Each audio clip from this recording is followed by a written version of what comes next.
Hello, and welcome to Calculus 3, or multivariable calculus. These videos will be an approximation to the material that I would ordinarily be presenting in a classroom. In order to ask questions, you will either have to send me an email or attend one of my office hours, which are probably also online at this point. But I'm hoping between the videos and the material in the textbook that going through those, you should be able to do most of the homework as well as any tests that I give. At some point I might give you a few more additional resources. For example, Khan Academy has some really good videos. Just realize that some of the material in Khan Academy is not exactly the same as I would present, and they might use, for example, different notation, or even cover material that we're not going to do. So you're welcome to use additional resources if you're comfortable with it, but as I mentioned, between the videos and the material in the textbook and the examples in the textbook, that should be enough in most cases. Okay, so let's just get started. So the first section will be on vectors, and some of you who have had classes in either physics or engineering probably know what vectors are by now. If you haven't, well, before we talk about vectors, we should also talk about scalars.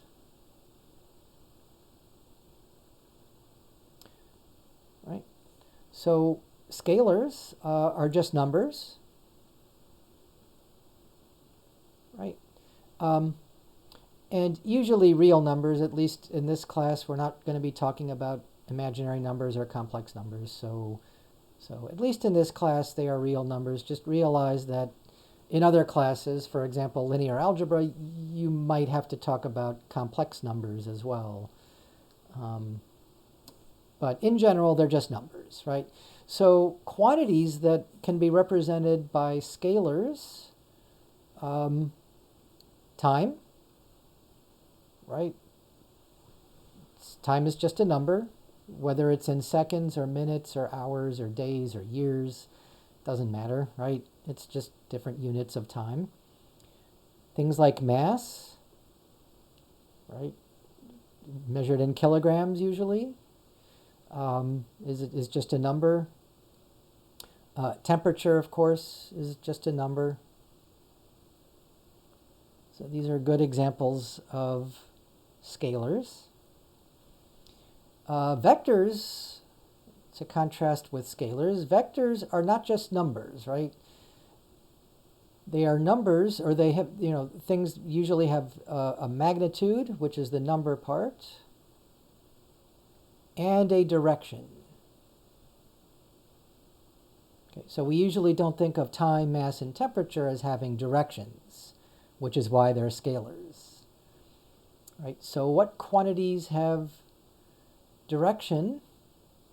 Well, if you're talking about going from one point to another, let's say from point A to point B, going in that direction there, we can measure the distance between point A and B, that being the magnitude, and then the direction, well, you can represent by an arrow, right? So vectors are usually represented by these little arrows,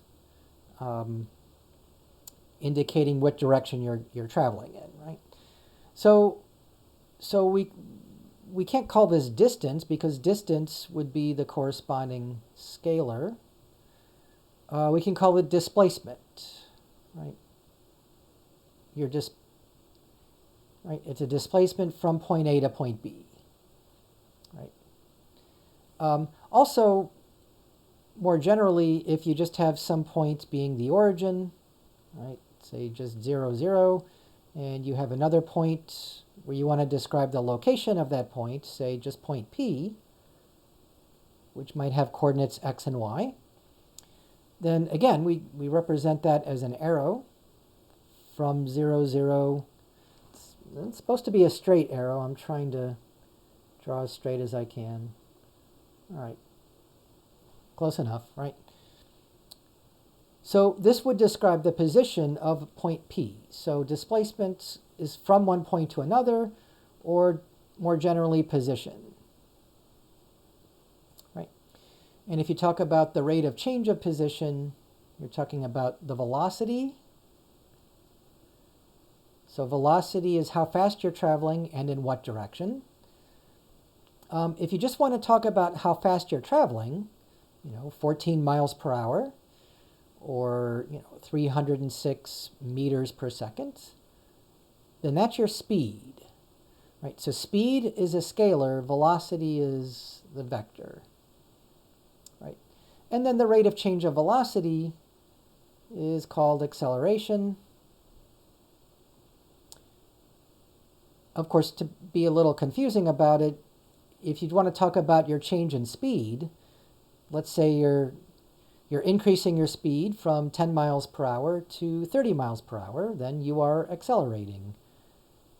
So acceleration you can think of as a scalar as well. And generally it'll be clear from the context whether you're talking about acceleration as a vector or acceleration as a scalar. Okay. Okay, so of course there are other quantities that can be represented as vectors or scalars. For example, force is just mass times acceleration. So generally we think of force as a vector, right? How hard you're pushing, if it's a pushing force, and then what direction you're pushing in, right? So I can be pushing in the same direction with a bigger force, right? Or at least with a bigger magnitude of the force. So these, right, they might be in the same direction, but they are considered different vectors because they have different magnitudes, right? Or you can have two vectors that have the same magnitude, but they point in different directions. And so they would also be considered different vectors, right? So to characterize a vector, you need two things, right? You need magnitude and you need a direction. Okay. So how we represent vectors, well, there's different notations, of course. So the vector from 0 to P just might be from 0 to P with an arrow over it. Likewise, if you're going from A to B, from point A to point B, you can just use an arrow. But generally, we just use single letters to represent vectors. So this vector here might be the vector u. And again, I'm going to represent that with an arrow over it. This vector will be v, again with a vector over it, with a line over it, sorry. With an arrow. Sorry, an arrow over the letter represents vectors, right? So if you see a letter without an arrow, then this would be a scalar. And in particular, it would be the magnitude of the corresponding vector. The magnitude of the vector u, right, would just be represented with a u without an arrow over it, right? So another way to represent the magnitude is to use these two vertical bars around the vector. So the vector u, if you place two vertical bars on each side, then that becomes the magnitude of u. So this is also the magnitude of the vector u, which you can also just write the letter u. Okay, so you have to be very careful, right? If you're writing a letter u like this, then that's the magnitude, that's the scalar. So if you want to represent it as a vector, please put an arrow over it. Otherwise, you're going to get confused between vectors and scalars, and they are two very different things. Vectors and scalars do not match. They're just two different objects, two different quantities, right? Anyways, yeah. Now, the book doesn't use arrows. The book, of course, uses a bold letter U to represent the vector. But because that's going to be very difficult for me to write, I just use an arrow. And other books use different notation. For example, some of you might have seen a letter with a little squiggle under it, like this. That can also represent a vector. So if you do this, if this is what you're comfortable with, fine. I'll know what you mean, right? But don't try to use boldface letters. I mean, you can if that's what you're comfortable with, but it's much easier, in my opinion, to just use an arrow or a squiggle. Now, you're not going to see me do the squiggles. I'm going to do the arrows because that's what I'm accustomed to. Okay, so, yep, so just be aware that the scalar u is not the same as the vector u. They live in two different worlds, right? Scalars and vectors are two different objects. Okay, so one way to represent a vector, well, we already know that it can be represented as an arrow, so we're going to continue using arrows to represent our vectors. The length of the arrow is the magnitude, and the direction of the arrow is the direction of the vector. Right? So if we usually have our coordinate system, so let's say this is the x-axis, this is the y-axis, you should all be somewhat comfortable with that. And then I'm just going to mark off the usual scale here. So this would be 1, 2, 3, and so on. And right, we can also go in the negative direction if you want. So that would be -1, -2, and so on. All right. So with this being our coordinate system, let's say we want to represent the vector going from the origin to this point here. So starting at 0, 0. And ending at this point here. This point being, let's say, x equals 4 and y equals 3. Okay, so this is a point, right? A point is not a vector.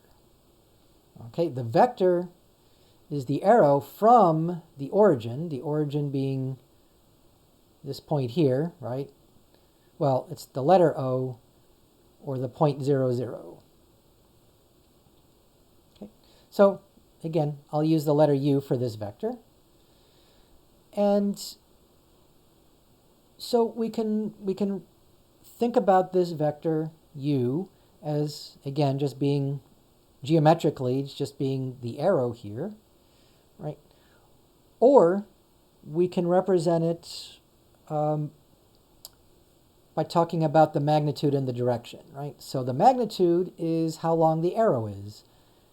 And you should know how to figure that out, right? That's just the usual Pythagorean theorem, right? So the horizontal distance here is 4, the vertical distance is 3, and so the magnitude of u is just the square root of a squared plus b squared, or in this case, the square root of 4 squared plus 3 squared, which is the square root of 25, which is 5. So, right, so the magnitude of the vector u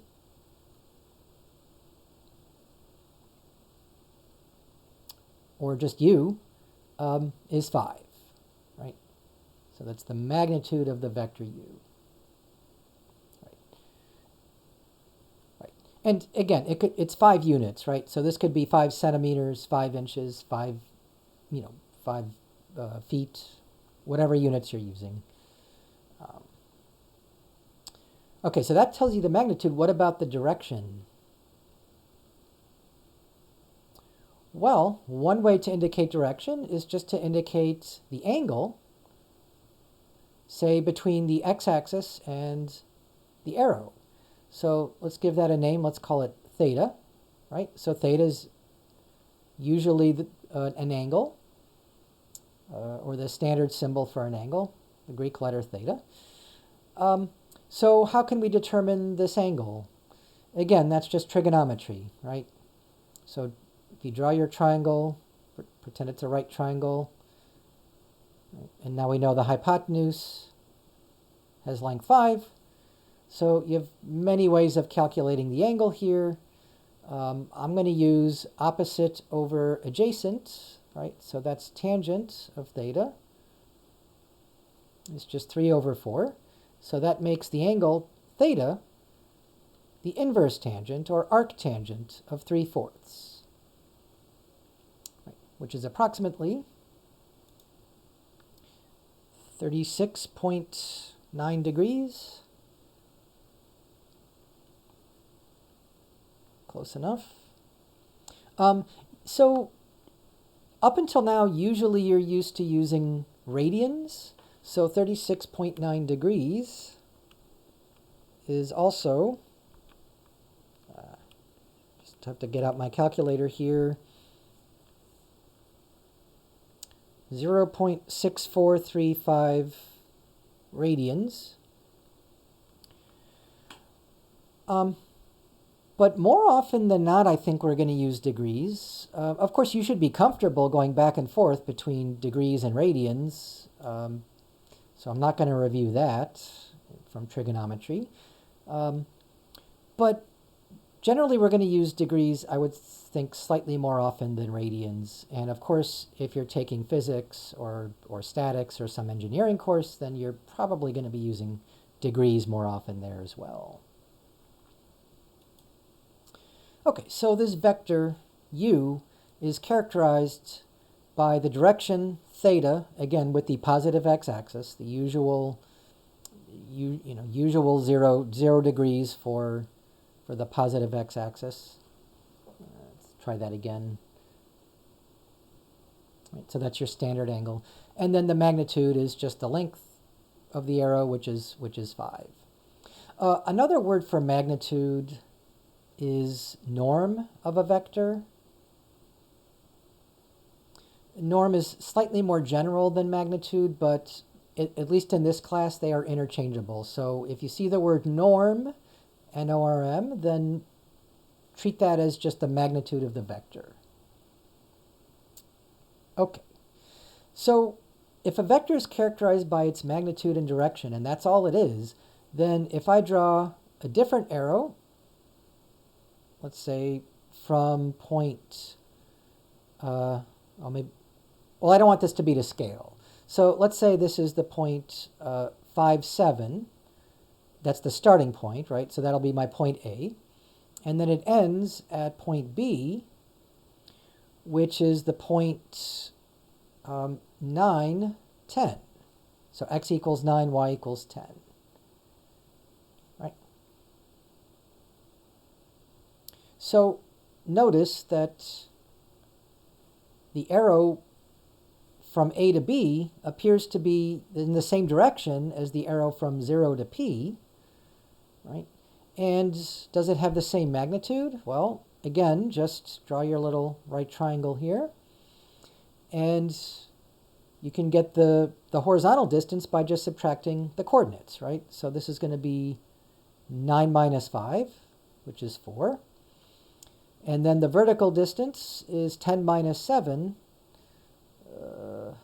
10 minus 7, which is indeed 3. So, by the Pythagorean theorem, the magnitude of this vector, which we can go from, say, A to B, but I'll use green again. So the vector from A to B has magnitude equal to 5. Right? Again, you get that from the usual Pythagorean theorem.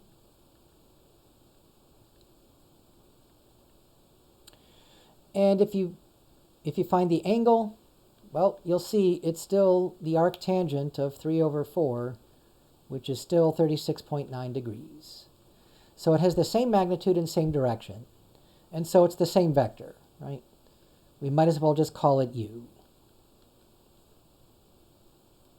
So, right, so you might argue with me and say, well, wait a minute, how can it be the same vector when this vector is over here, this is over here?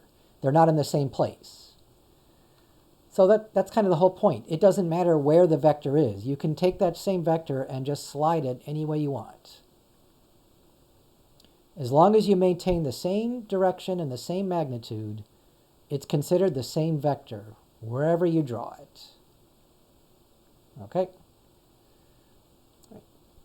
So again, that just comes from the definition. A vector is characterized by its magnitude and its direction.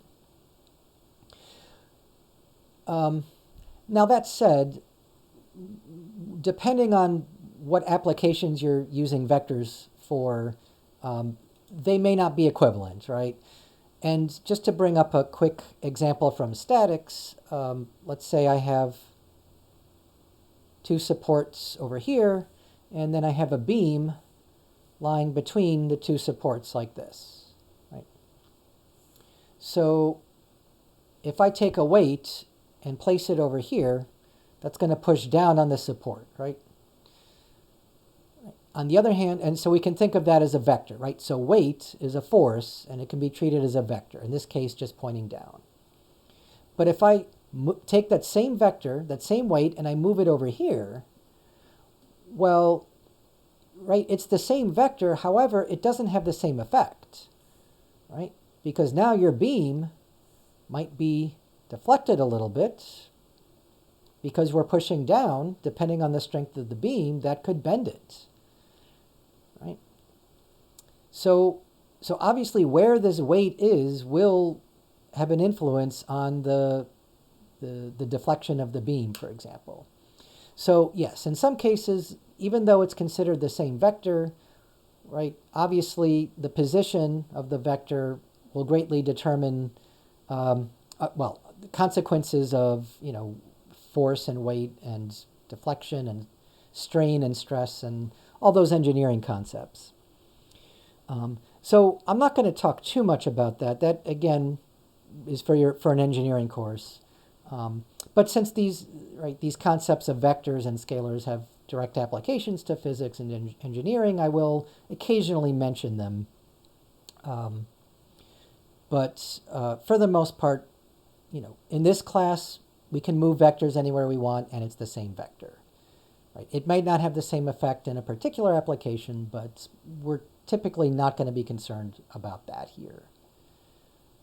Okay. So this is, again, one way to talk about vectors, magnitude and direction. But that's generally not how we're going to think of vectors. Well, that's how we'll think of vectors, right? But there's a better way to represent vectors. And in fact, I'll just use the same example that we had earlier.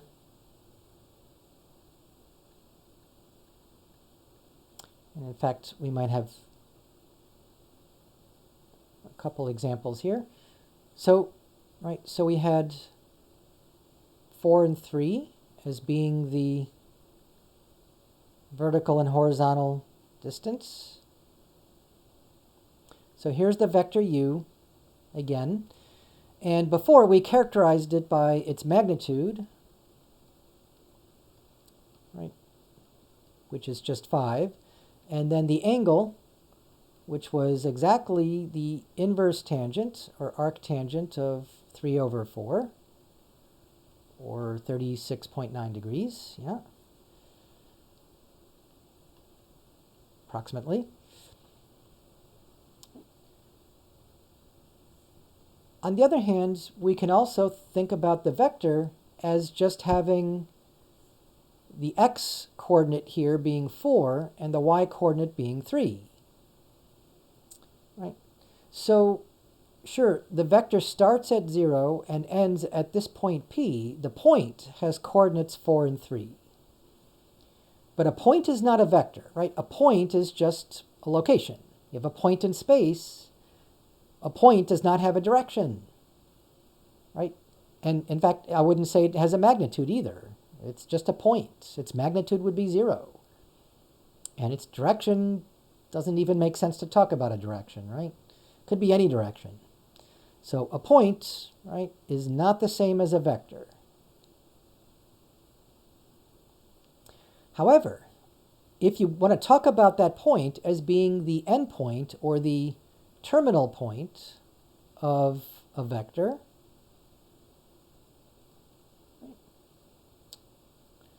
the initial point would be the origin in this case, 0, 0. So you have the initial point and the terminal point. So if the initial point is 0, 0, then the coordinates of the terminal point become what are called the components of the vector. Right? So a vector has components, not coordinates. Components, in this case, let's say u1 and u2. Okay, in this case, the vector u has components 4 and 3. Right, so in other words, u1 is just the number 4, and u2 is the number 3. So the components, by the way, the components are just numbers. The components are scalars. But when you put them together, they form a vector. Okay. So in this example up here, where we had another vector from point A to point B,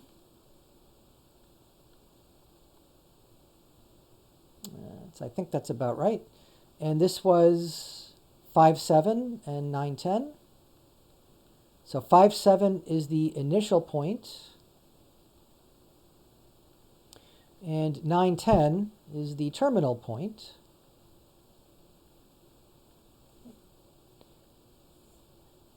The corresponding vector, again, the vector from A to B, it's the same vector u. In other words, it still has components 4 and 3.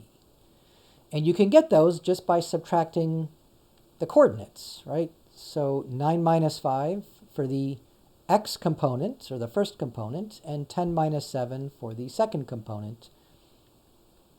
Right. So even though we have a different initial and terminal point, we get the same vector, right? So this is why you have to be careful. In the first example here, the terminal point corresponded to the components of the vector. The 4, 3 as a point was the same as the components of the vector. But you can see here, the terminal point is 9, 10, and it has nothing to do with the components of the vector. Right? The 9 and the 10 is not the same as the 4 and the 3. Right? Because you also have to worry about the initial point. Right? So in general, when you have a vector, let's say from, I don't want to use A and B again, but how about from point C to point D? And let's say the coordinates of point C is x1, y1, and the coordinates of point D will be x2, y2. Then the vector from C to D, so I'll use V in this case. It's the same as the vector from C to D, right? This will have components x2 minus x1 for the x component, and y2 minus y1 for the y component, right? So be careful. So this will have these will be the components of a vector, say u1 and u2. And I know in a lot of your other books, for the components, they'll just use ux and uy. And I'm okay with that, if that's what you're comfortable with. After all, right, u1 is just the x component, so ux makes sense as the component, and then instead of u2, you can use uy as well. So this book tends to use u1 and u2 instead of ux and uy. And for reasons that I don't want to get into now, but it just has to do with the fact that right now we're only using 2 components because we're doing this in 2 dimensions. But when we go on to 3 dimensions, we'll need 3 components. And then in 4 dimensions, you'll need 4 components, and then 5 components. And so the number of components could be rather large in general. So if if you have, let's say, 10 components and you start using ux, uy, uz, you run out of letters, right? So if you need a vector with 10 components, then we'll just use u1, u2, all the way up to u10, and then there's no problem. However, in this course, we're strictly going to be using 2 components or 3 components. So we're only going to be using vectors either on a plane or in space. And then maybe once in a while we'll talk about vectors in 4 dimensions, but that would be an aside. And just like in your physics course and your engineering courses, your vectors will only have 2 or 3 components. But in a course like linear algebra, you can use 10 components, 100 components, 1,000,000 components. You can have an infinite number of components, but we're not going to get into those. Not in this course. So that's the idea for vectors and their components.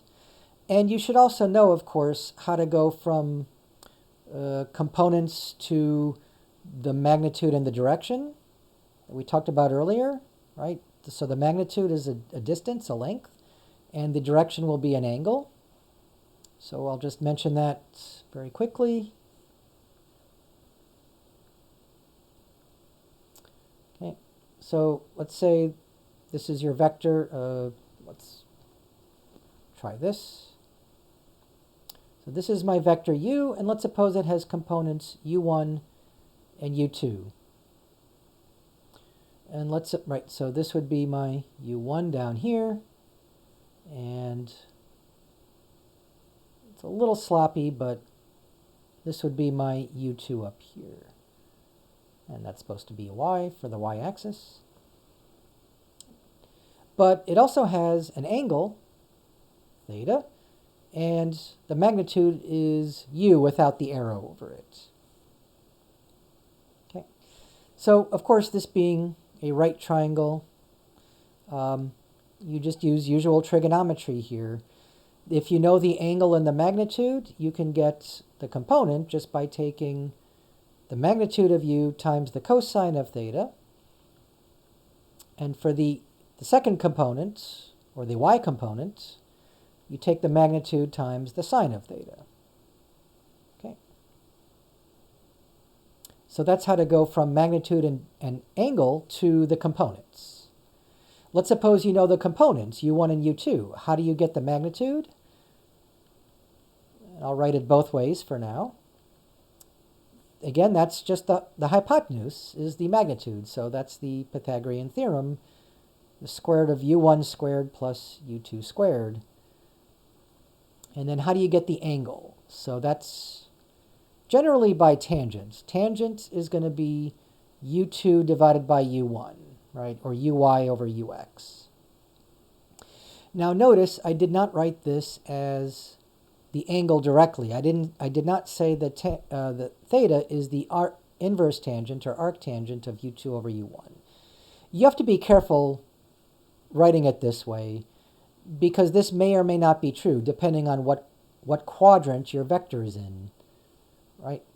So for example, let's suppose I have a vector with components, I'll call it v in this case. Let's say the components are -5 and +3. Okay? So what would be the angle to the positive x-axis? Well, if you try to calculate it as the inverse tangent of 3 over -5, you'll get the wrong answer. the answer I come up with, or my calculator says, that this is approximately negative 30.96 degrees. Or you can round to maybe negative 31 degrees, but I'll leave the 2 decimal places. So why is that not right? Because that angle is this one here, right? Remember, counterclockwise is a positive angle. Clockwise would give you a negative angle. And that's not even in the right direction, right? We're not going down to the right, we're going up to the left, right? So that's the different angle here. How do I get to this angle, the correct angle? Well, you notice that it's just in the opposite direction. So to go from the green line to the yellow line, just go halfway around. In other words, just add pi. Pi radians, or in this case, 180 degrees.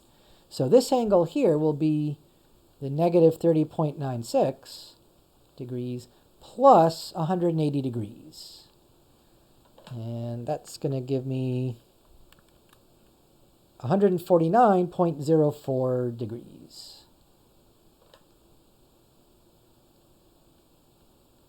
Okay. All right. And that looks right. That looks right. That's between 90 and 180, right? So that's in quadrant 2. So again, that's why you shouldn't use this as the formula to go from components to the angle. You should use this and then figure out what quadrant you're in, and then just figure out whether the angle should be positive or negative.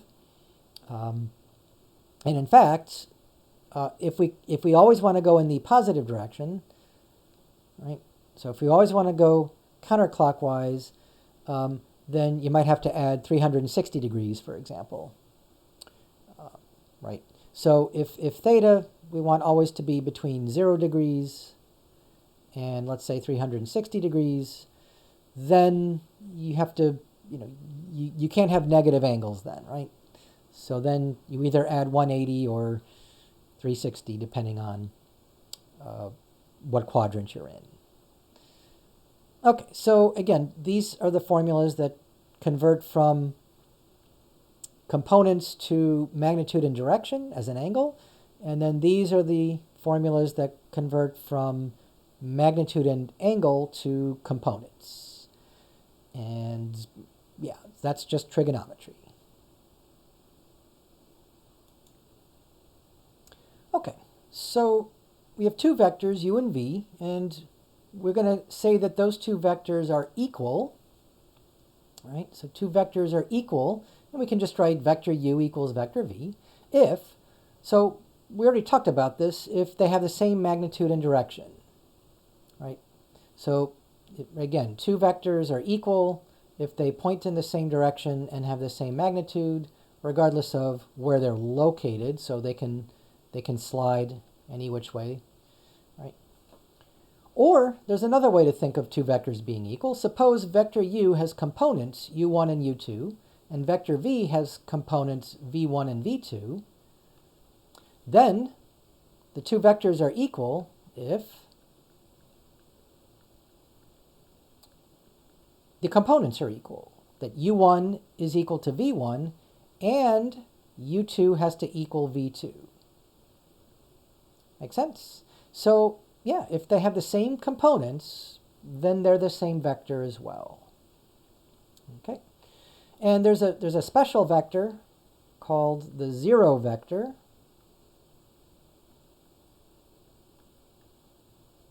So we'll just indicate that with a 0, but it's a vector, so we need an arrow over it, and it's just a vector with components 0 and 0.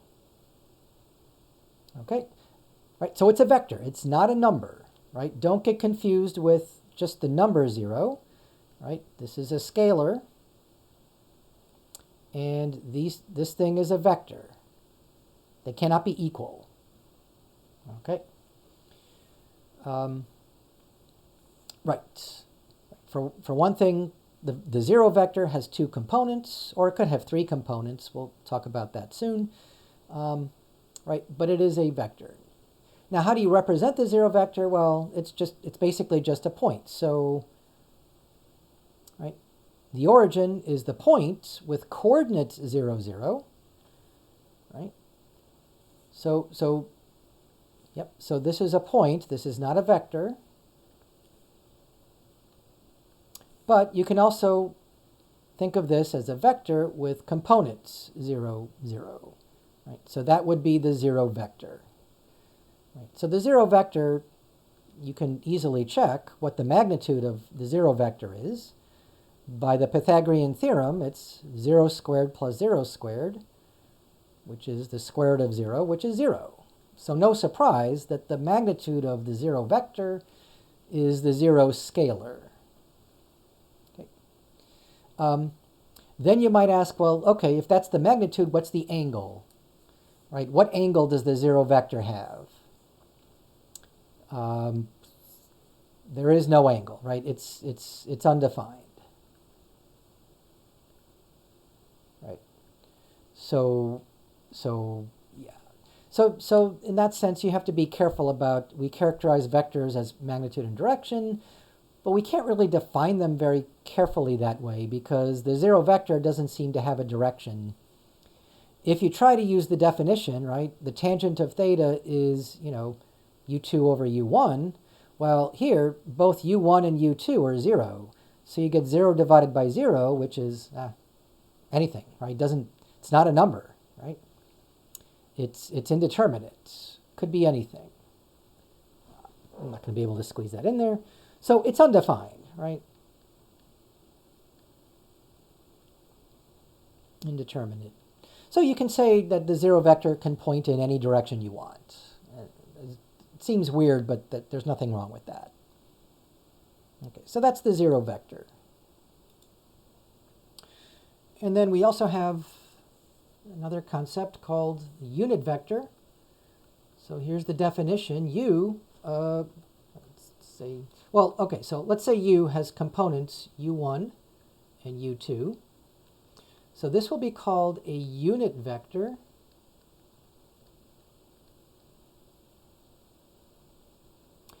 If its magnitude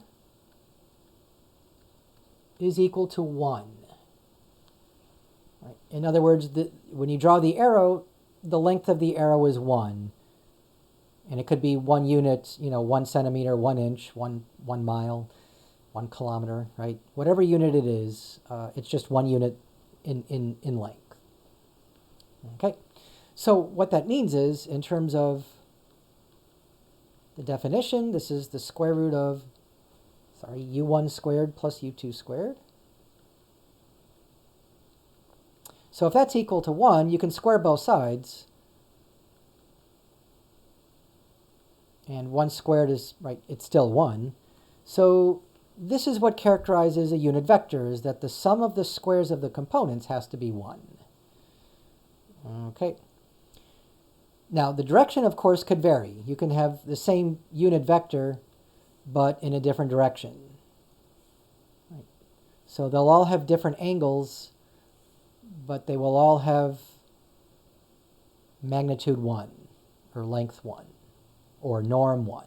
Right? Okay, so that's what a unit vector is. So now I think we can get into operations on vectors, what we can do with vectors.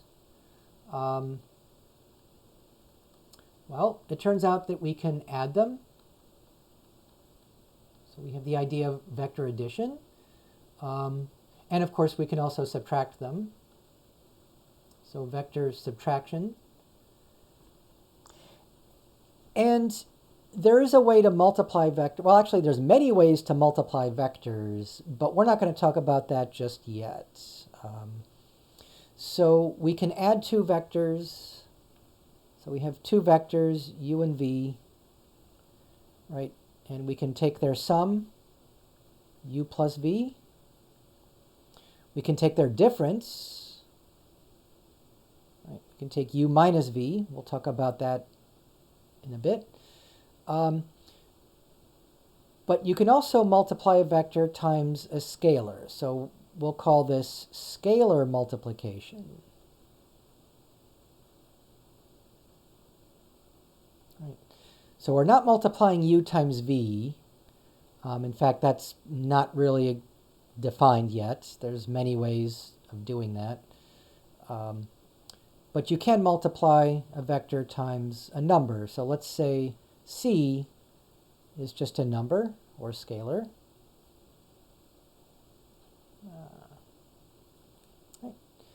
Right. So this is just the scale effect, c times the vector u. Right. So let's suppose u and v have the usual components, right? In other words, u has components u1 and u2, and v has components v1 and v2. Then the sum will have components u1 plus v1 and u2 plus v2. The difference will just be, as usual, u1 minus v1 and u2 minus v2. And then the scale effect, right? So the scalar c times u, so this is, again, scalar multiplication.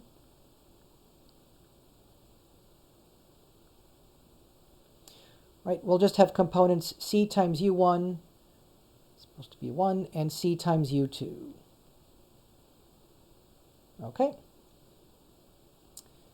Right. One thing that I forgot to mention, and better late than never, is the opposite of a vector. So the opposite of the vector v will just be negative v. And that's just going to have, well, components will be negative v1 and negative v2. Right. In fact, this is really just scalar multiplication, where c is going to be negative 1. So if c is negative 1, we get negative 1 times v, right? And how scalar multiplication works is that you multiply that number in front by each component, right? So we get negative 1 times v1 and negative 1 times v2, and so that gives us essentially just negative v. So that's the opposite of v. Right. And in terms of what these vectors are, if we were to draw this as our vector v, then negative v would be, well, in the opposite direction. Right? So same length, it has the same magnitude, you can check that, but it's in the opposite direction. Okay. So that's vector addition, subtraction, and scalar multiplication. And visually, they have a very nice interpretation, especially the sum. So I'm going to draw two vectors, u and v. So let's suppose this is vector u, and this might be vector v. So where would the vector u plus v be? So it turns out, and again, this is something that you can play around with, right? If you just invent some numbers and draw the vectors out. If I can slide the vector u this way, and I can slide the vector v, this way. It's the same vector. All I have to do to get u plus v is to take the diagonal from this point to this point. So this red vector here will just be the vector u plus v, u plus v. Right.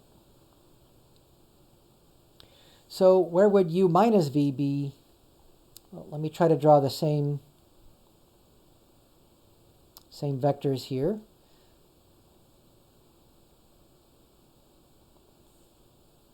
So u minus v will be the other diagonal, right? So it'll be, let's say we're going from the tip of v to the tip of u. That's going to be v minus u? No, sorry, u minus v. Right? I can never get that straight. It's u minus v. Right. If you want v minus u, then just go the other way, right? It's this vector here would be v minus u. Okay, so that's vector subtraction in terms of the arrows, right? In terms of the visual geometric interpretation. And scalar multiplication is even easier than that. Oh, so because we have these little parallelograms, this is sometimes called the law of parallelograms. Parallelograms. So the vector sum is just the diagonal of one parallelogram, and then the other diagonal will be the vector difference. Okay. So I just want to make sure I got this right before we move on, because I can never keep these in track. If I take minus v, that's going to be down here, right? So if I take this parallelogram here, right, and I take u plus negative v, yep, I think I get this arrow here, which is the same as this. So this is u minus v. So I think I got it right? In other words, the vector subtraction that we have up here, another way to think of subtracting two vectors, u minus v, is to really think of adding the two vectors, u plus negative v. Right? And in that sense, you can always treat this as vector addition. If you see u minus v, just trade it with u plus, and then just take the opposite of v, which points in the opposite direction here. Okay, so I hope that helps so far. Just, some easy examples here. Let's suppose that u is the vector with components -7, 12, and v has components 2, 3. So if you're given components, then finding, say, u plus v should not be that difficult, right? Remember the definition? You just add the corresponding components. So here we're just going to add -7 plus 2 for the first component, or the x component, and then 12 plus 3 for the y component, the second component. So that's just -5, 15. Okay. How would you find u minus v? Well, now just subtract the components. So -7 minus 2 and 12 minus 3. So that's going to be the vector with components -9, +9.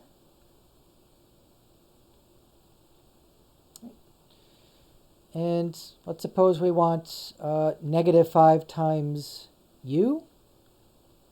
All right, so c is -5. So you just multiply each component times -5. So that'll be the vector +35 and then -60. Right. So doing this in practice with components is typically not very difficult, as long as you remember the basic definitions here. All right. Okay, so we get to our first theorem, and these are just properties of vector operations. So we're going to let u, v, and w be vectors, and c and d will be numbers or scalars. And I'm just going to go through these one by one. I'm not going to prove most of these. In fact, I'm not going to prove a lot of theorems in this course. I may do a few. Especially if they're short or they're just a few lines of calculations. But most of the big theorems, I think, are better left to a course in analysis or advanced calculus. But occasionally I might prove something now and then, just to keep it interesting. But here we're just going to enumerate a whole bunch of properties, and some of them might seem obvious to you. So for example, the first property we'll do here. just says that if I take u plus v, I get the same vector as if I do v plus u. Right? In other words, vector addition is commutative. Right? So it's certainly true for scalars, right? We know it's true for numbers. 3 plus 2 equals 2 plus 3. But why is it true for vectors? Okay, so I think I will prove this one. Right. So one way to prove it is just to use the components, right? So u is u1, u2 again, and v is v1, v2. v2. And let's just write out what is u plus v. Right? It's u1, u2 plus v1, v2. And by definition, the way you get the sum of the two vectors is you just add the corresponding components. You take u1 plus v1 and u2 plus v2. Okay, so that's the definition of u plus v. Right? But remember that the components, the u1 plus v1, that's a scalar. Right? Components are scalars. And what can we do with scalars, with numbers? We can commute them, right? So this is the same as v1 plus u1. And u2 plus v2, since those are just numbers, it's just v2 plus u2. We can change the order, right? And now we can also split them up, right? If we can go from here to here, we can also go backwards, right? So we can treat this as the vector v1, v2 plus the vector u1, u2. But what is that? That's just the vector v plus the vector u. And so we just showed that u plus v is the same as v plus u. So yeah, again, not hard to show. It's just a few lines of calculations. And the key step here is, how do I go from here to here? It's just the fact that the components are scalars. And we know that scalars, right, you can always change the order, right? Scalar addition is commutative. But that implies that vector addition is also commutative as well.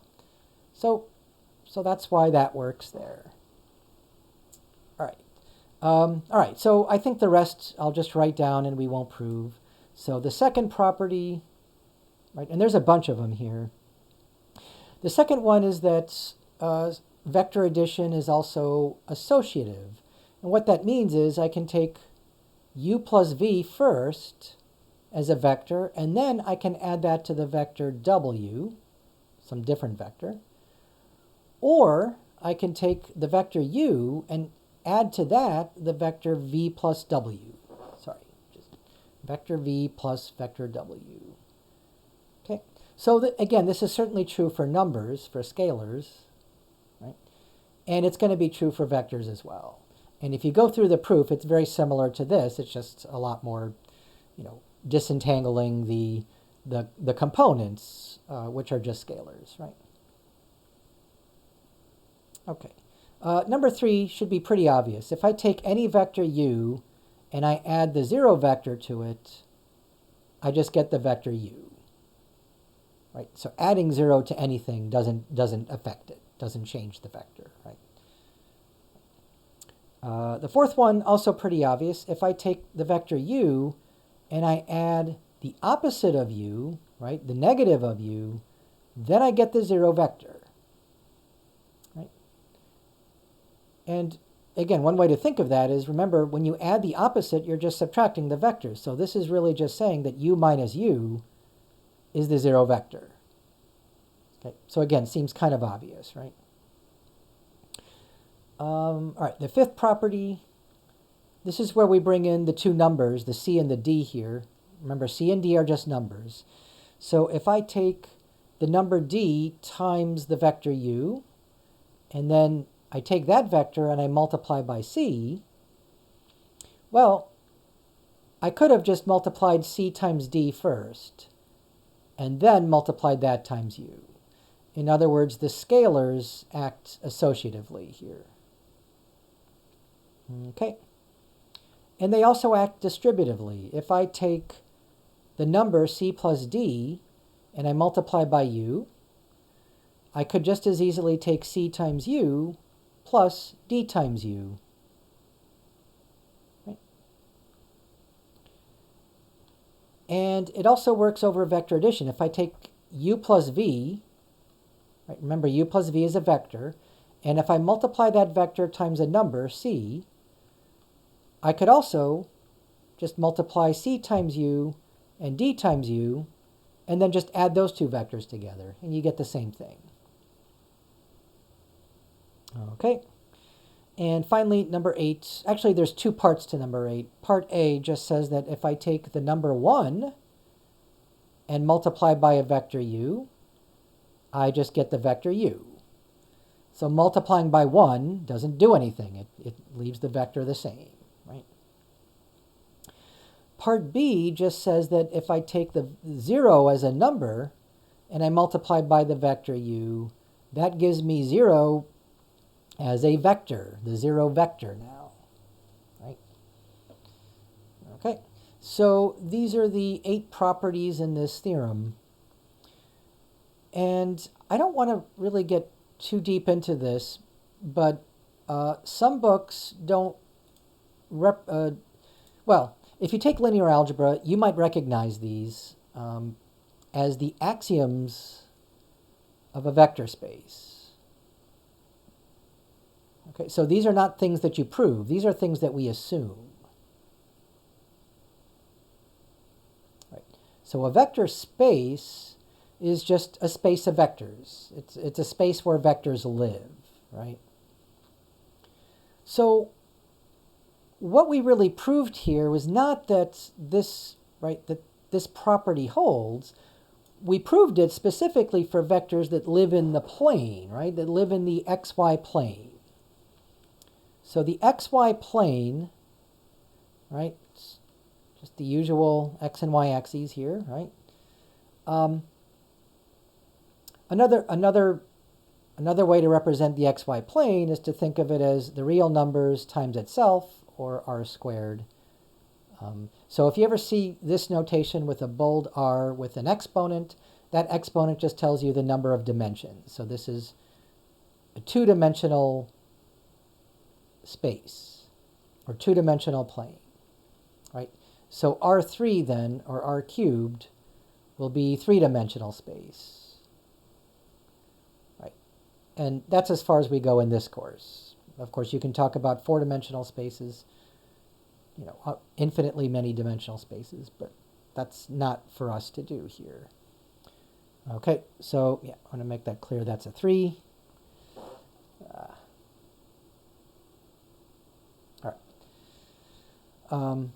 Yeah, so what we're really showing here with this proof here is that r squared, the xy plane, is a vector space. And so is 3 dimensions. 3-dimensional space is a vector space. Okay. But in this class, those are our only vector spaces. Those are the only ones we're talking about. If you go on to a linear algebra course, they will talk about other vector spaces other than just these.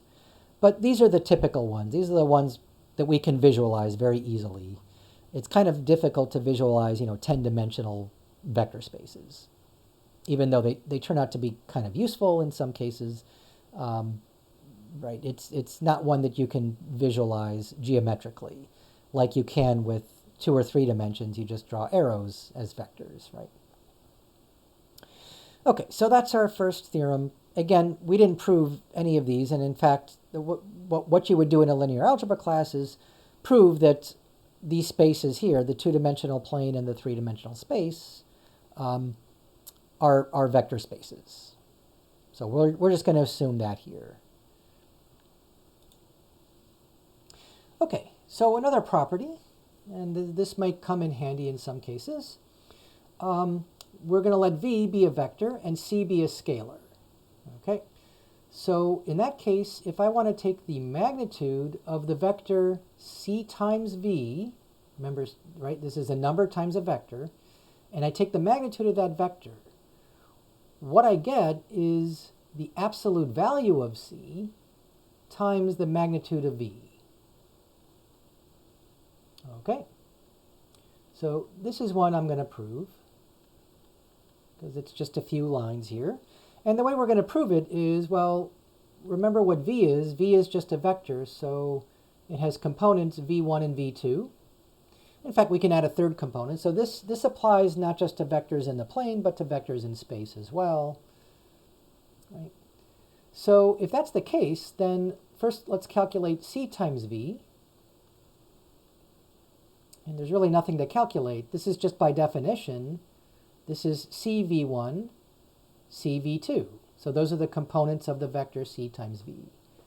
Now, let's take the magnitude of that vector. Right? How do you take the magnitude of any vector? Just a quick reminder. Oops. It's the square root of u1 squared plus u2 squared, right? Pythagorean Theorem. So in this case, right, this is my u1, and this is my u2. So we just take the square root of u1 squared plus u2 squared. Oh, I'm sorry, these are v's, not u's. That's confusing, right? Yeah, so u1 is cv1, and u2 is cv2. So, right, so c and v1 are just numbers, so you can distribute the exponent. This is c squared times v1 squared plus c squared times v2 squared. So hopefully you know that. But notice I can factor out the c squared here. So this is c squared times v1 squared plus v2 squared. That's their common factor. And let me just copy it down here, because the next step is the key step here. Right? When you take the square root of a product, right, you can take the square root of each factor and just multiply, right? So this becomes the square root of c squared times the square root of v1 squared plus v2 squared. Okay. And what's the square root of c squared? Well, if you're not careful, you might just say it's c. But what if c is negative, right? I never said that c has to be a positive number. C could be any real number, any scalar, positive, negative. It could even be 0, although then this becomes kind of obvious. But if it is negative, then taking the square of it will make it positive. So you have to, that's why you have to take the absolute value of that, right? And this expression here, the square root of v1 squared plus v2 squared, well, that's just the magnitude of v by definition. Right? Just change the u's to v's here, and you get the same thing, right? And that does it, right? That's what we wanted to show. So QED, right? Which just says that that's the end of the proof. That's what we wanted to show, right? That this is what we got, right? Make sense? All right, so one more property, and then we'll move on to a couple examples. Okay, so this is Theorem 11.3, at least in our book so far. So this property says the following, right? If v is a non-zero vector, right? So v is not the zero vector here. Let's just make a note of that. V cannot be the zero vector. Then the vector u, which is the vector v divided by the magnitude of v, is a unit vector. You remember what a unit vector is. A unit vector is any vector whose magnitude is equal to 1. And so u, in this case, could stand for a unit vector. Just realize that we won't always use u to be a unit vector. Sometimes u might be a non-unit vector. But it works in this case, right? So how do we show that, right? I'm going to prove this one very quickly as well. Oh, before I prove that, maybe we have to explain something here. Sorry, that's a 1. So I'm taking a vector divided by a number. And you might say, wait a minute, you never told us how to divide a vector by a number, right? So if I have a vector, let's say, I don't want to use u, how about w? how do I divide that by the number 6? What does that mean? Well, you're right. We never said what a vector divided by number is. What we said was a number times a vector, right? We can multiply a number times a vector. But I never said that that number has to be a nice whole number, right? Although that, that makes the arithmetic work out nicely, right? It could be a negative number. It could be a fraction, like 1/6. So there you go. Dividing by a number is really just multiplying by the reciprocal of that number. So in this case, my c is really just 1/6.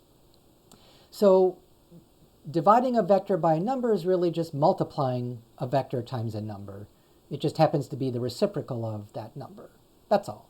So yeah. So when we write, in fact, let's do this here. When we're writing our proof, right, the vector u is v divided by the magnitude of v. We should really write that as 1/, the magnitude of v times the vector v. Okay, so that's what u is in the theorem here. Now, how do we show that that's a unit vector? Well, we have to show this, right? We have to show that if I take the magnitude of u, I have to get 1. So is that what I get? Well, let's take the magnitude of this vector. Right? Or again, if the division bothers you, it just means you're taking the magnitude of 1/, the magnitude of v, and then times the vector v itself. Okay. Now, 1/, the magnitude of v, this thing here is a scalar, right? It's a number. The magnitude of a vector is a number. Right? It's a scalar. And so this looks like the magnitude of c times v. Well, where did we see that before? That was up here, right? That was in the previous theorem. When you take the magnitude of c times v, you get the magnitude of, you get the absolute value of c times the magnitude of v. So what is c in this case? C is just 1/, the magnitude of v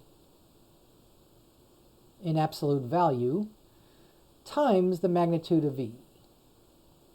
Okay. Now, what's the absolute value of the magnitude of v? It's just the magnitude of v. It's 1/, the magnitude of v. Right, I don't need absolute value here. Why not?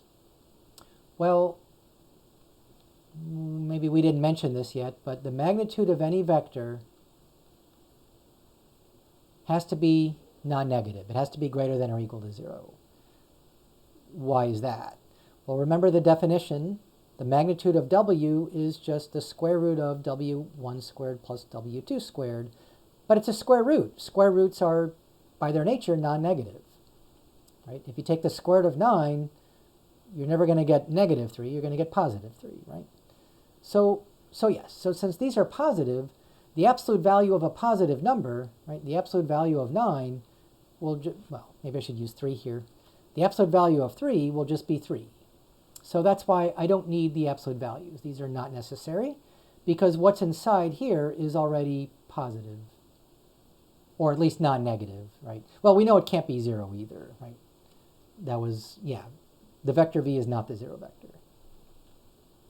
Anyways, that does it, right? Because we're dividing two numbers and it's the same number by itself. So whatever number this is, right, when you divide by that number, you get 1. And that's what makes it a unit vector, right? When the magnitude is 1, it's a unit vector. So we're done, right? Right, yeah, so it just comes down to, 5 divided by 5 is 1. So, yeah, so this magnitude here, right, when you take the magnitude of this vector, the magnitude of v is just going to be the magnitude of v. So you're dividing by itself, which means you get 1. So what we've shown is that the magnitude of u is equal to 1, and that means that u is a unit vector. Okay, And that's all we wanted to show here. All right, again, I'm really not going to prove that many more things in this class. Maybe a handful of them throughout the semester. Okay, first example. The example says to normalize the vector v, which has components negative 12 and 5. So I'm using this word normalize here. I don't even think the book uses this word. So I have to explain, what do I mean by normalize, right? What I mean is to turn this vector v into a unit vector, right? So the book will phrase the question as follows. Find a unit vector, and we'll use the letter U for unit vector, which points in the same direction, which has the same direction as v.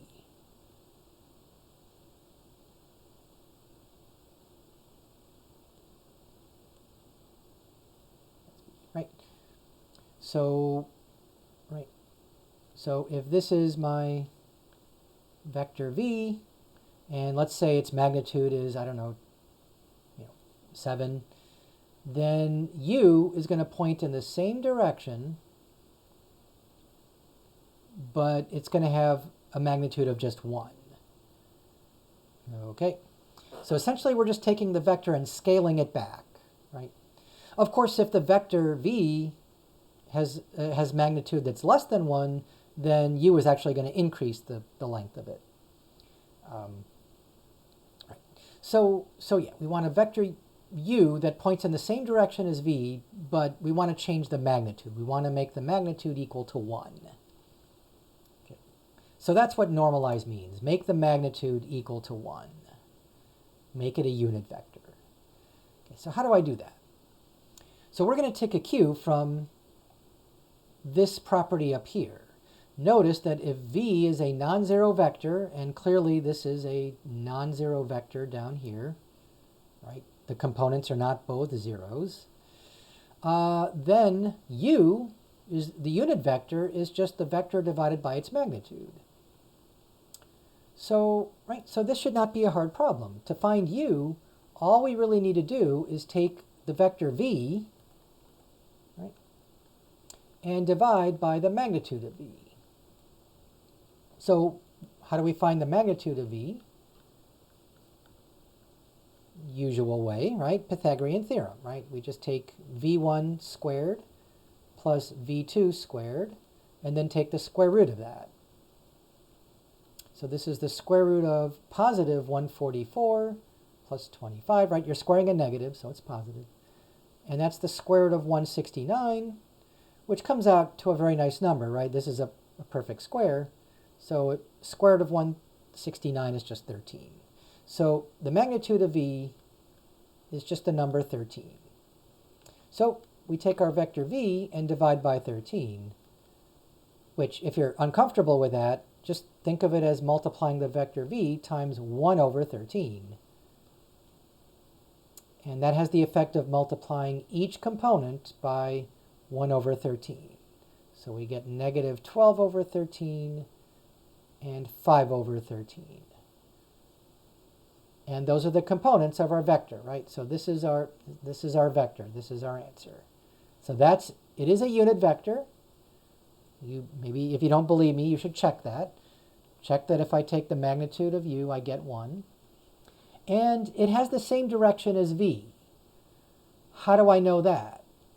Well, anytime you multiply a vector times a number, you're not changing the direction, right? You're just increasing the length or decreasing the length, right? In this case, we're decreasing the length, as I showed over here on the right, right? And you know what? I think what I just said is wrong. Let me rephrase that, right? So if c is a positive number, then c times v has the same direction as v, right? Right. However, if c is a negative number, right, then we saw this earlier, right? if v points this way and you multiply by -1, you get the opposite of that vector pointing in the opposite direction. So yes, when you multiply by a negative number, you do change the direction. You make it the opposite direction. Okay? So yes, then c times v has the opposite direction as v.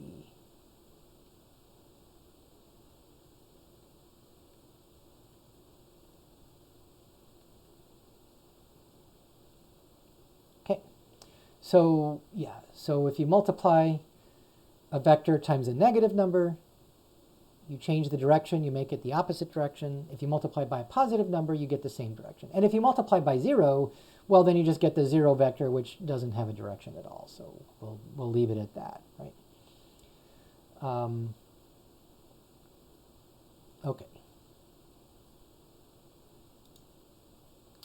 Okay, so until now, we've been representing vectors using their components, right? So when I write the vector u, we use these little angled brackets here to represent the components, right? Right. So why don't we use parentheses? Because remember, parentheses, this is for a point. And so we need to use brackets here for a vector, because a vector is not a point, right? Okay. So this is one way to represent a vector using components in component form. But there's another way. And so to do that, I'm going to talk about two very special vectors. One vector, I'm just going to use the letter I, right? And this is going to be the vector with components 1 and 0. So the x component is 1, the y component is 0, right? Yeah, that's an I, not a C. I hope that's clear, right? And one other vector is going to be this vector, which I'll call j. And this is going to be the vector with components 0 and 1. So x is 0, y is 1. Okay. So what that's going to do for us is that's going to allow us to represent any vector. Let's say u. Again, u is not a unit vector here. It's just any vector, right? In terms of I and j, right? And here's how we're going to do it, right?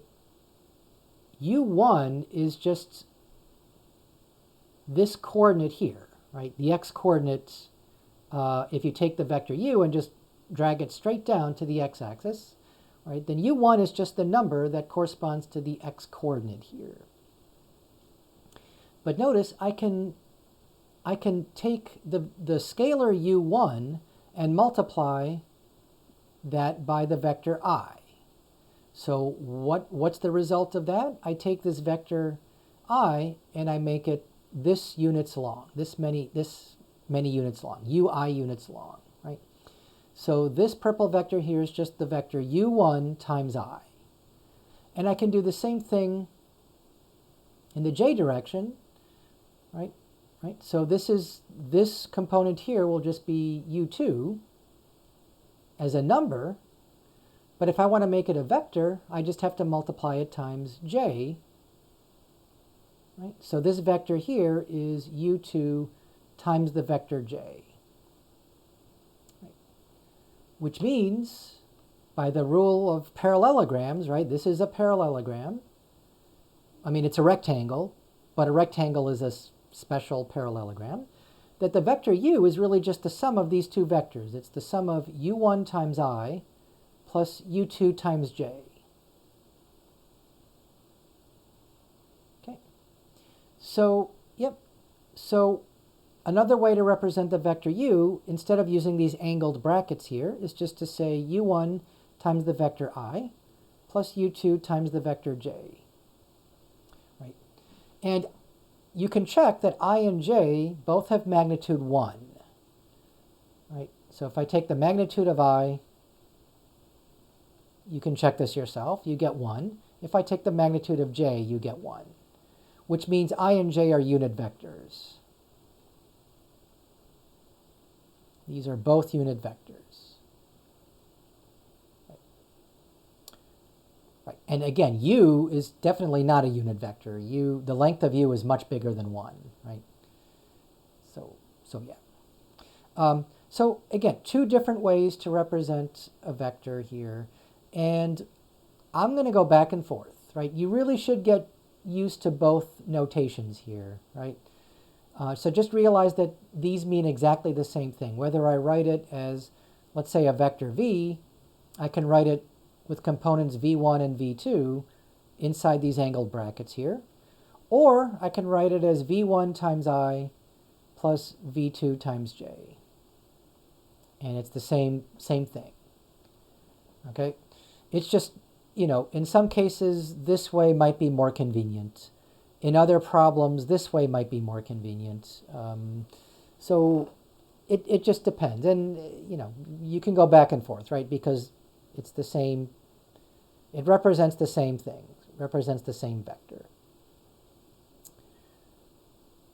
And because these are unit vectors, a lot of books, instead of using an arrow for a vector, they'll use a little hat, like this. The same thing with j. So when you see a hat above a letter, that means that it's a vector, but in particular, it's a unit vector. Right. Now, our book doesn't do that. Our book just uses a bold-faced letter I or j. And so I tend to just use vectors, arrows over them to indicate that they're vectors. In this context, look, we're not going to use I to represent any other vector other than the vector 1, 0. Right?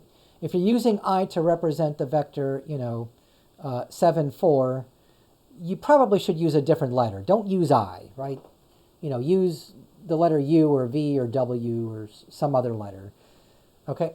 So in that context, I and j will always be unit vectors, at least in this course, right? So I tend not to use the hats, but if I do, then you'll know what I mean, I think. And if you want to use hats over I and j, that's fine. I'll certainly know what you mean. Our book doesn't do it, but a lot of books, especially physics books and engineering books, might use that notation for unit vectors. Just making sure that if you have a different book or something, that you know that that's what that means here. Okay. Okay, so let's go on to another example. I believe this is number 72 in the book, although I'm not going to label it because in a different edition it might be a different number. I think the current edition it's number 72, but yeah, just be aware that in different books it might be different editions, it might be a different number. In any event, we want to find a unit vector that's parallel to and another unit vector that's perpendicular to the graph of the function f of x equals tangent x at the point where x is pi over 4 and y is 1. And then, in fact, they want us to sketch the graph and the vectors. So, right. So we'll sketch the graph and then the two vectors. In fact, it might be a good idea to do that first, just to get some idea of what we're doing here. I find it very hard to draw a vertical line, so that's close enough. So here's my x-axis, here's my y-axis, and let's say this is pi over 2, 90 degrees, right? So pi over 4 will be halfway between 0 and pi over 2. Oh, that was supposed to be a 4, not a 2. Okay. And then 1 will be, say, up here somewhere, right? And this keeps going. So the graph of tangent, hopefully you remember that, looks like this. And then you just have, oh, let me try that again. So it has to go through this point, but it is curved. And yep, so we have a vertical asymptote at pi over 2. And it just keeps going down like that too. It's very hard to draw. All right, close enough, right? Okay, so that's the graph of y equals tangent x, at least between, negative pi over 2 and pi over 2. We're dispensing with the periodic nature of it because we're only concerned about this one point here. Right? This point I'll put in red. There we go. Right. So we want a unit vector parallel to this graph here. So what do I mean by parallel? I mean in the same direction, right? So pointing in the same direction as the graph. So something like that, right? So let's call that u. Let's just call that u, right? So we want to find such a vector. It has to be a unit vector, right? And so what are we looking for? We're looking for the components of this vector, right? What are the x and y components, right? So yeah, this is a kind of a tricky problem if you're forgetting some of your basic calculus here, right? And the book doesn't really help because it doesn't use, I think, a terminology that I might use here, right? So if I were to draw a line passing through this point in the direction of u, it might look like this line here, right? Right. So it's a line that just touches this point without crossing it, right? Because you can draw a line through that point, but that kind of crosses the graph. So you remember what we call these lines? Right? This is a tangent line. So what we're really looking for here is the vector u is a unit vector, but it's also what's called a tangent vector because it's tangent to the curve. The curve being, well, the curve being the tangent function. So yeah, don't mix up the terminology here. This tangent has nothing to do with this tangent. It's just a coincidence, right? So the tangent line could be to any curve. If I draw just a parabola, and I can draw a tangent line at a specific point to any curve, right? So in this case, the curve happens to be the trigonometric function called, tangent of x. Okay, so yep, we're looking for a tangent vector in that direction. So what can we do? How can we characterize the tangent line? Well, this is just calculus 1, right? You have your I should do this in yellow here. You have your function, right? You have y equals tangent x, or f of x equals tangent of x. Sorry about that. And if you want a tangent line, well, you need the slope of the line. How do you get the slope of a line? Take the derivative, right? So the derivative of tangent, you better know this by now, secant squared of x, right? And in particular, the slope of this particular line at this particular point where x is pi over 4, right? Your slope, will just be the derivative evaluated at pi over 4. So what's the secant of pi over 4? Well, it turns out to be the square root of 2, right? Because cosine of pi over 4, just to remind you, is square root of 2 over 2, or 1 over the square root of 2. But secant of pi over 4 is the reciprocal of cosine, so it's square root of 2 over 1. So you're just taking the square root of 2, and then don't forget you have to square it, and that just becomes 2. So the slope of this tangent line is 2, right? So this is slope 2. Now, we're not looking for the slope, we're looking for a vector, right? We're looking for the tangent vector. So how does that help, right? How does that help me get a vector? Well, remember the definition of slope, right? Slope is rise over run, right? So when you look at this little triangle here, all right, this is your rise, and this is your run.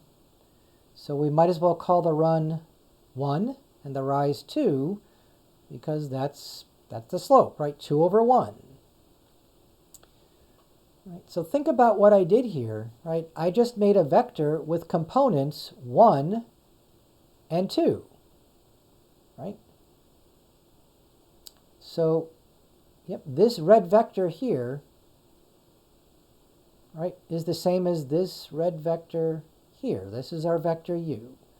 So why don't we just say that this has components 1 and 2? And that's our tangent vector, right? Tangent vector.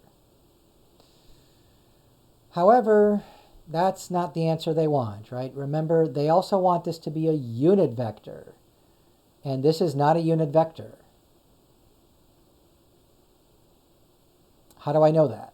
Well, the magnitude is not 1, right? The magnitude is not 1. How do we turn it into a unit vector? Remember, we normalize it, right? We divide by its magnitude. So we take the unit vector u, we take the vector u and divide by the magnitude. So what's the magnitude of u? So maybe I shouldn't call it u. Maybe that's the problem here. Why don't I call it v? No, I got to change all this. Sorry about that. Yeah, because u will be a unit vector.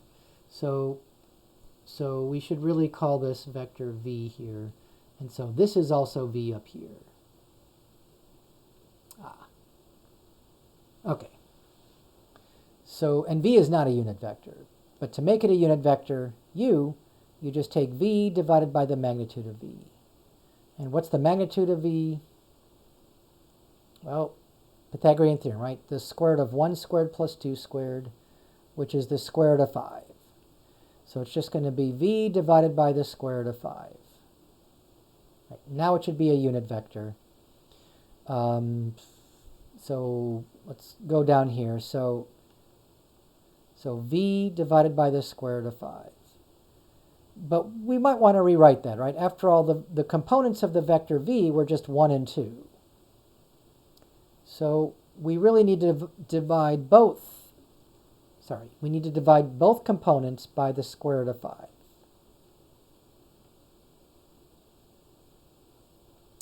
And that should be my unit vector that's also tangent to the curve, right? So my vector u here will be a unit vector pointing in the same direction as v, but has magnitude 1.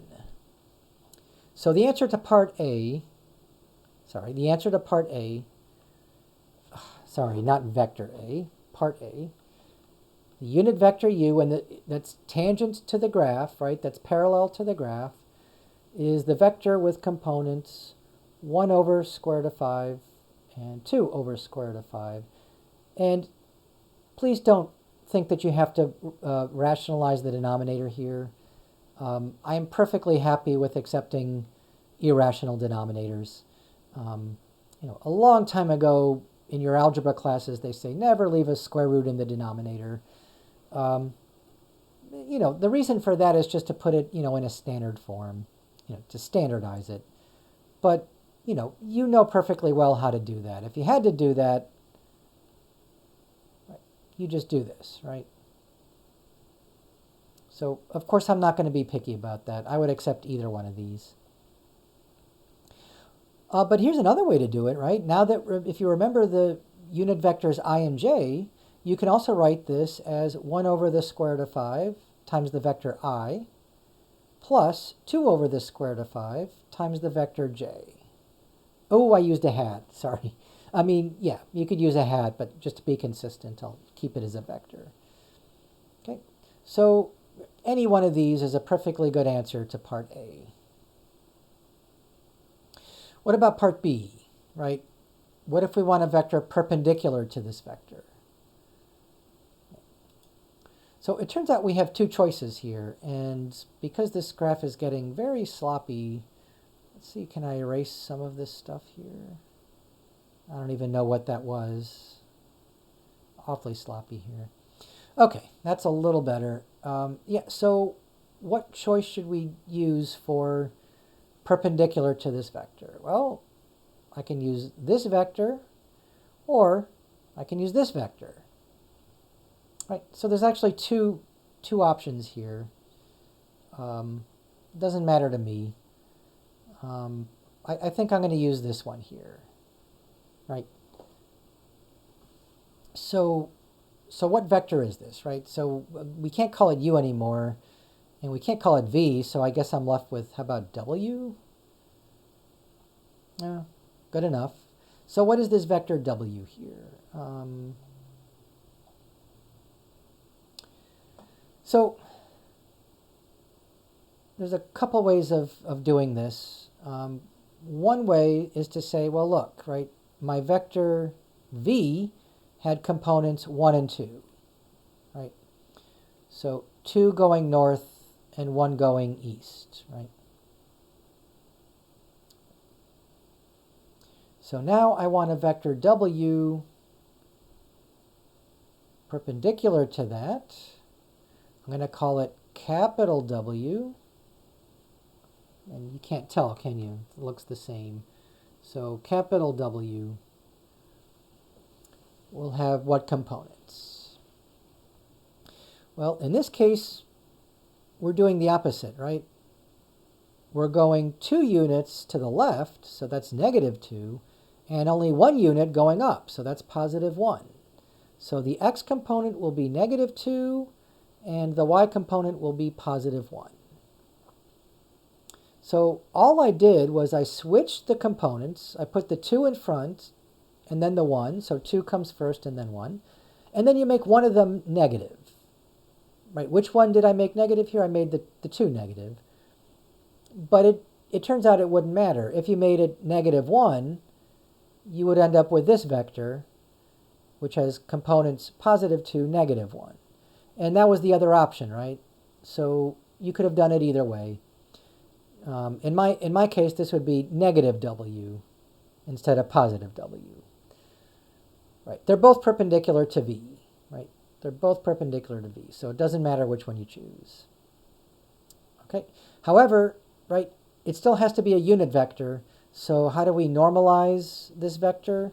Just divide by its magnitude, and you can check that the magnitude of capital W is the same as the magnitude of v, right? It's the square root of 5. So my little w will be capital W divided by the magnitude of capital W, which is the square root of 5. Okay. So the components will be, let's see, -2 over square root of 5, and then +1 over square root of 5. Or if you prefer, -2i over square root of 5 plus j over square root of 5. I'm not picky either way. And again, you don't have to rationalize the denominator if you don't want to. So I think that's it. And I know I messed up the picture here, but so now this vector w, I think, is a unit vector. Originally, the w would have been as long as v is, so something like that. So that's my capital W. So just normalizing it means making it a unit vector, scaling it so that its length is 1. So the yellow vector is my u, that's my tangent vector, and the vector w here, because it's perpendicular to the curve, we'll learn later another word for perpendicular is the word normal. So we usually, when we're referring to normal, we usually mean perpendicular to either a plane or a line. But in this case, right, this would be called a normal vector because it's normal or perpendicular to the curve being the tangent curve, right? And of course, we already mentioned that u here is also called a tangent vector. Okay, so the book doesn't mention this yet, but it's coming up later. So, right, so that's how to do an example like this. And, you know, there's maybe a couple other in the homework that use a different curve. So if your curve instead of tangent of x might be x squared or x cubed or square root of x, it's done practically the same way. It's just that when you take the derivative, you don't get secant squared. You might get, 2x as the derivative of x squared.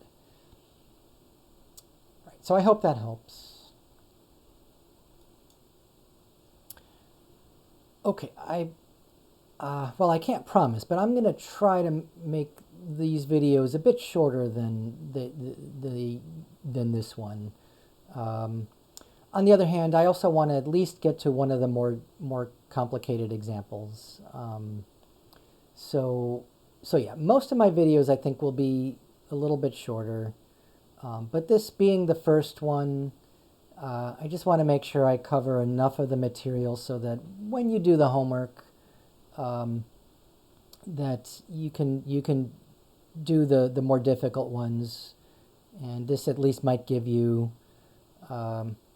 some idea to go on if you're finding them difficult, and maybe not. Certainly for those of you who are either currently taking statics or have taken a statics or a physics course, this should not be a problem for you. This should be a very easy example. On the other hand, if you haven't, then this might be a tricky problem. And, when you do take your statics or physics courses, this will make a lot more sense. And then it might make that course easier. So we're all trying to reinforce each other. This is not an engineering course, but many of our students are also going into engineering. And so this would be a perfectly good example in a course like that, or in a physics course. So here, the question is to determine the tension in the two cables. The cables are AC and BC here, that are suspended from the ceiling, and then connected at the point C here, so that's the connection point, and then the weight is 3,000 pounds. And so, right, so obviously the weight is pulling on these ropes here, these cables, and so that causes tension, right? Tension is simply a force that's, trying to stretch these cables. Okay, so the two cables are, I guess we'll call them AC and BC, or just A and B, I guess, since C is the common point here. Right. Right. So, yeah, all we know is that the weight is 3,000 pounds, and of course, the weight is being pulled down by gravity, which pulls it straight down. So you can think of this vector here as the weight, right? Weight is a vector. It is not a scalar. I mean, you can say, I weigh 150 pounds, but, that's the magnitude of your weight. The weight is 150 pounds pointing, well, straight down, right? Straight into the earth. So yeah, this is a vector, right? So obviously we need a coordinate system, and since we're in 2 dimensions here, we'll just use the usual x and y coordinates. Okay, so for that, we can say that the weight is the vector negative 3,000 times j, right? Since w is in the negative y direction, right? Okay, right. So that's, yeah, so you can think of that as being just this vector here being pulled down. You're pulling this point down right here, right, with a force of 3,000 pounds. Okay. So what has to happen, right? The tensions in the other two cables, one pointing, say, this way, and the other pointing this way, right, has to balance this red vector here. And maybe I didn't draw the red vector long enough, so let me see if I can fix that. So I'll draw a slightly longer vector to match the yellow vector here. So that's my W here, right? Okay. So yeah, the tension in this cable A might look something like this. And then in cable B might look something like this. Okay. And so I guess what they're looking for is the tension, the magnitude of those two vectors. Right, so I'll just call this vector A and vector B. Right, capital A and B makes sense.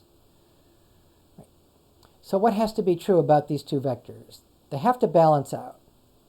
So one of the first things you learn in your statics class is that anything that's not moving, anything that's static, the sum of all the forces has to be 0. Right? That's what makes it static. Right? Right? This is sometimes also called static equilibrium.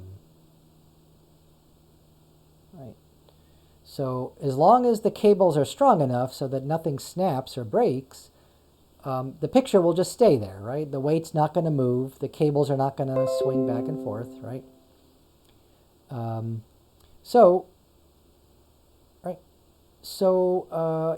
what has to happen is that the sum of the vectors A, B, and W, A plus B plus W, has to be 0, right? 0 as a vector. Right? And we know what W is, so A plus B then has to be the opposite of W. And what's the opposite of W? Well, if W is negative 3,000, then negative W has to be positive 3,000. Sorry, 3,000 times J.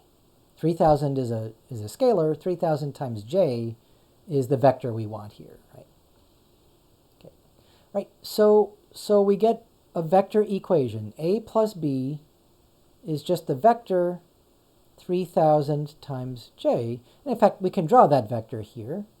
I'm running out of colors, so I guess I'll use a purple vector. So the vector A plus B is just this vector here. And what should happen if I drew this right? Remember, A plus B is the diagonal of the parallelogram. So I think that makes sense here. Right? So that means this purple vector here is just A plus B. Right, which is just negative W. That's the opposite of the weight. If W is pointing down, negative W points upward. Okay. Well, so this gives you a vector equation. And a vector equation might actually be more than one equation in terms of numbers, in terms of scalars. And it is in this case, right? So before we do that, though, I think I'm missing something here. There's something in the diagram that I forgot to mention. You're also given some angles here. So I got to erase the parallelogram a little bit. Yeah, so we know this was negative W. We don't have to talk about that again. All right, so yeah, so at this point here, this angle is given as 30 degrees. This angle is given as 50 degrees. So yeah, without knowing that, this would be almost impossible. I think it would be impossible. So we have to know these angles, right? And that's going to be the key here. Okay. So what that means is we can take this vector equation and we can resolve the equation into components. Right. Components. And that usually means just x and y components, right? So for example, the vector A here has a vertical component and a horizontal component. What is the vertical component? Well, notice that this is also 50 degrees. That's an alternate interior angle. So the horizontal component will just be A times the cosine of 50 degrees. Okay, so A cosine of 50 degrees is just this distance here. Now this is actually going to be negative because it points in the negative direction. And so for A, when I write A here, I mean the magnitude of A. So I should maybe make a note of that. Then instead of writing these vertical lines, which gets to be a bit of a hassle, I'll just use A without the arrow to indicate its magnitude. Okay, so that's in the opposite, that's in the negative direction, right? And then Okay, but the magnitude of A is positive, so this will be a positive number. We'll write it as a vector later, right? So it's this times I as a vector. Oh, and I used a hat. There we go, as a vector. Good. And the vertical component will just be positive, so it's going upward. A times the sine of 50 degrees. And that'll be in the j direction. Right? So that's my vector A, essentially. Right? And I can do the same thing with B here. So this, I'm running out of space here, but this angle in here should be 30 degrees as well. So my vector B then will have a horizontal component of B times the cosine of 30 degrees times I, and then plus B times, sine of 30 degrees will be the vertical component.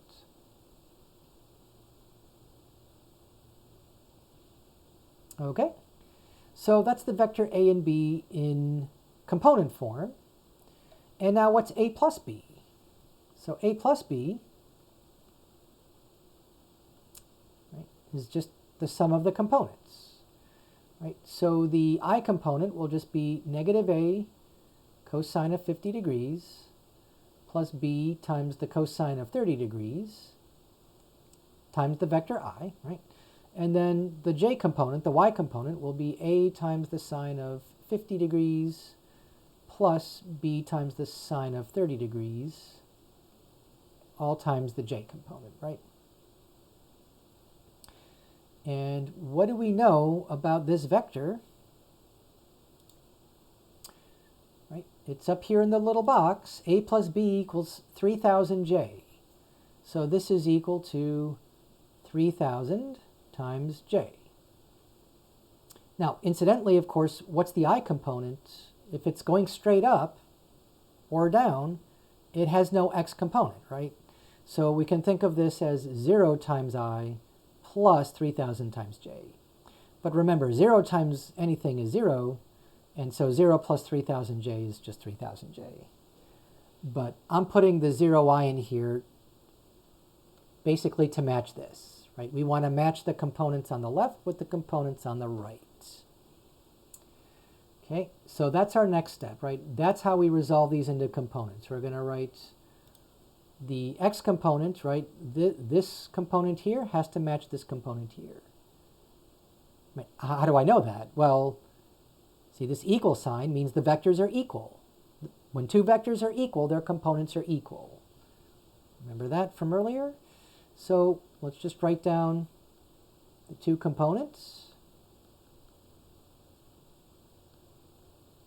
And this has to equal 0, right? And then for the J components, right, the Y components, these have to be equal. So we get A times the sine of 50 degrees plus B times the sine of 30 degrees. This has to equal, well, 3000. So I think you know what to do from here, right? You have two equations and two variables, A and B.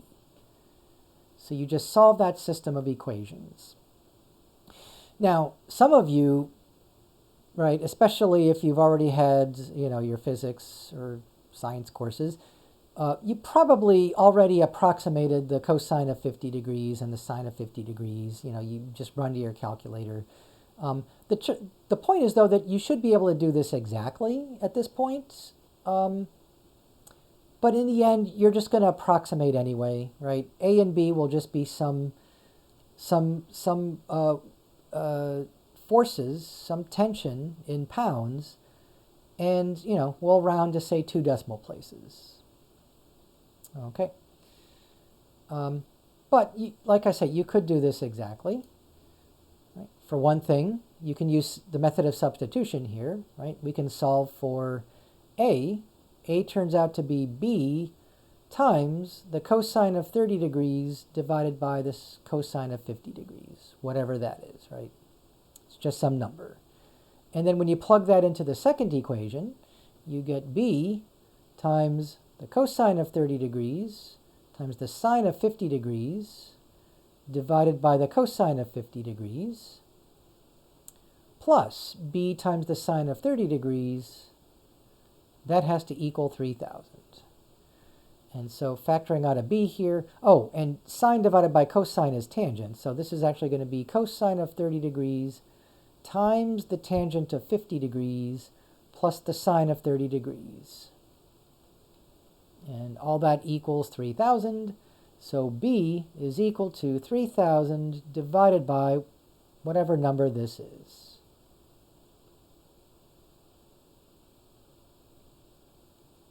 That's a plus sign, right? Oops, sine of 30 degrees, right? Now you can plug it in your calculator, because in the end we're just going to approximate. Okay, so I get the 3,000 divided by approximately 1.532, and so this turns out to be 1,958.11 pounds. Yep, so just under 2,000 pounds for B. Right? And then how do we find A? Well, we already have a perfectly good equation for that. That's up here. So now that we know what B is, we can just plug that in. And that will tell me that A, right, is just this number times the cosine of 30 degrees divided by the cosine of 50 degrees.